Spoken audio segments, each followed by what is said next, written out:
Hello বন্ধুরা, তো বন্ধুরা তোমরা সবাই কেমন আছো? আশা করি তোমরা সবাই ভালো আছো, আমিও ভালো আছি, তোমরাও ভালো থাকবে। যেসব বন্ধুরা এই জ্যোৎস্নার রান্নাঘর দেখছো তাদেরকে জানাই আমি স্বাগতম, আর যেসব বন্ধুরা দূর দেশ থেকে দেখছো তাদের আমি জানাই আন্তরিক ভালোবাসা। তো যাই হোক বন্ধুরা, দেখো আমি থালে কিছু বেগুন কেটে নিয়েছি, আর তার সাথে দেখো পাবদা মাছ আছে, এই দেখো। তো পাবদা মাছগুলো আজকে কিভাবে আমি রান্না করব তো তোমাদের দেখাবো। তোমরা প্রথম থেকে লাস্ট তক রেসিপিটা দেখো, আশা করি তোমাদের খুব খুব ভালো লাগবে। তো বন্ধুরা, আজকে আমি সর্ষে ঝাল বানাবো। তো সর্ষে পাবদার ঝাল এত সুন্দর লাগে বেগুন দিয়ে। তো তোমরা এই পাবদা মাছের ঝাল অনেকটা ভাত খেতে পারবে। তো বন্ধুরা, পাবদা মাছ তো অনেক রকমভাবে রান্না করেছে।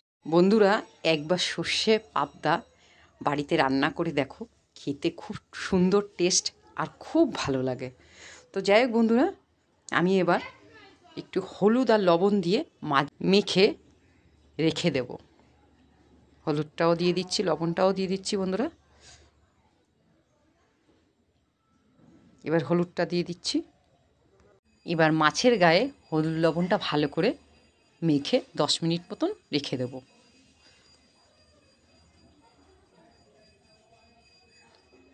তো বন্ধুরা দেখো, এবার আমি হলুদের গায়ে হলুদটা মাখিয়ে নিচ্ছি। মাখানোর পরে তারপরে আমি 5 মিনিট রেখে নেব।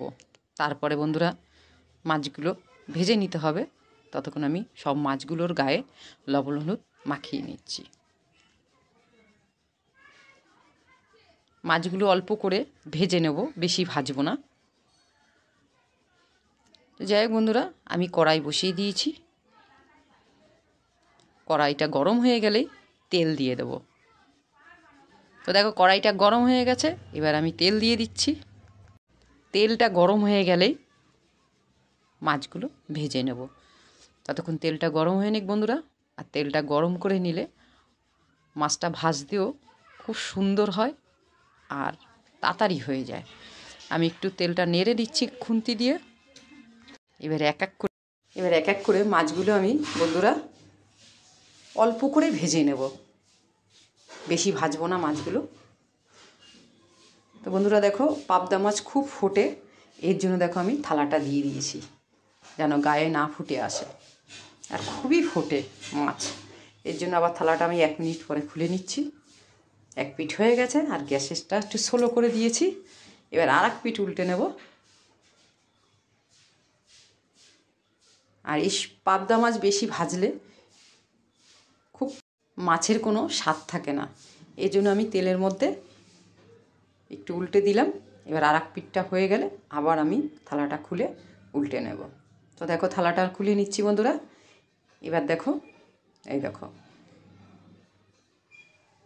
এবার আমি মাছগুলো তুলে নেব। মাছগুলো তুলে পরের যে মাছগুলো আছে সব আমি এক এক করে তেলের পরে অল্প করে ভেজে নেব। তারপরে দেখো যে তেলটা আছে বন্ধুরা, এই তেলের মধ্যে আমি সোমবারটা দিয়ে দেব।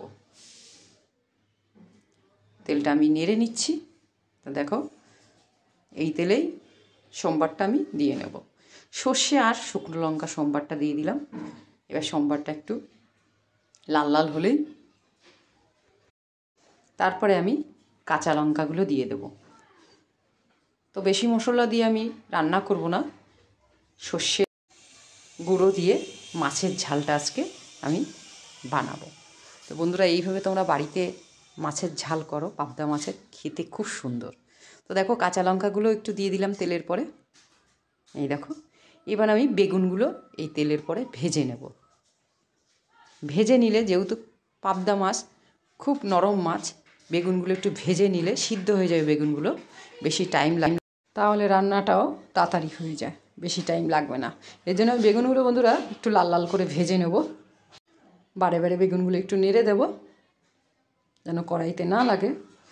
তো যাই বন্ধুরা দেখো, অনেকটাই লাল লাল হয়ে গেছে বেগুনগুলো। এই দেখো অনেকটাই লাল লাল হয়ে গেছে, আর বেশিক্ষণ ভাজবো না। তো দেখো আমি এবার ঢাকনি দিয়ে ঢেকে দেব। বেগুনটা যদি একটু কাঁচা থাকে তাড়াতাড়ি সিদ্ধ হয়ে যাবে। তো তো যাই হোক বন্ধুরা, আমি ঢাকনিটা খুলে নিলাম। এই দেখো বেগুনটা অনেকটাই সিদ্ধ হয়ে গেছে।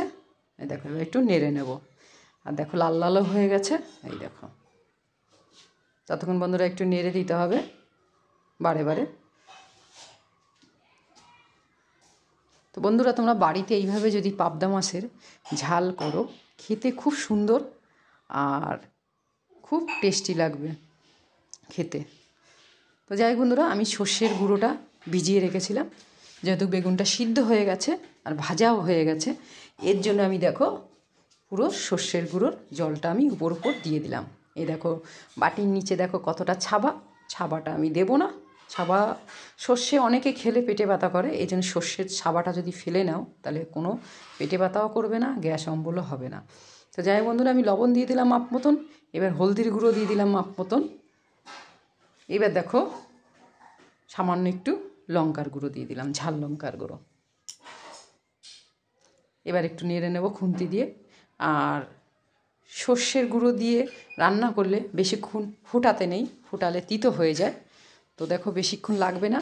আমি এবার মাছগুলো দিয়ে দেবো। মাছগুলো দিয়ে একটু ফুটলেই আমি নামিয়ে নেব। তো মাছগুলো বন্ধুরা দিয়ে দিচ্ছি। মাছের ঝাল করতে বেশিক্ষণ টাইম লাগে না, শর্ট টাইমে হয়ে যায়। তো দেখো মাছগুলো আমি উপর দিয়ে সাজিয়ে দিচ্ছি। এই দেখো। তো বন্ধুরা, তোমরা এইভাবে বাড়িতে বানিয়ে খাও, খুব সুন্দর লাগবে। আশা করি তোমাদের খুব খুব ভালো লাগবে। তো মাছগুলো দেখো আমি সাজিয়ে দিয়েছি। এবার একটু ঝোলটা ফুটলেই আমি নামিয়ে নেব। গ্যাসটা আমি স্লো করে দিয়েছি। এবার আমি ঢাকনিটা দিয়ে একটু ঢেকে দেব।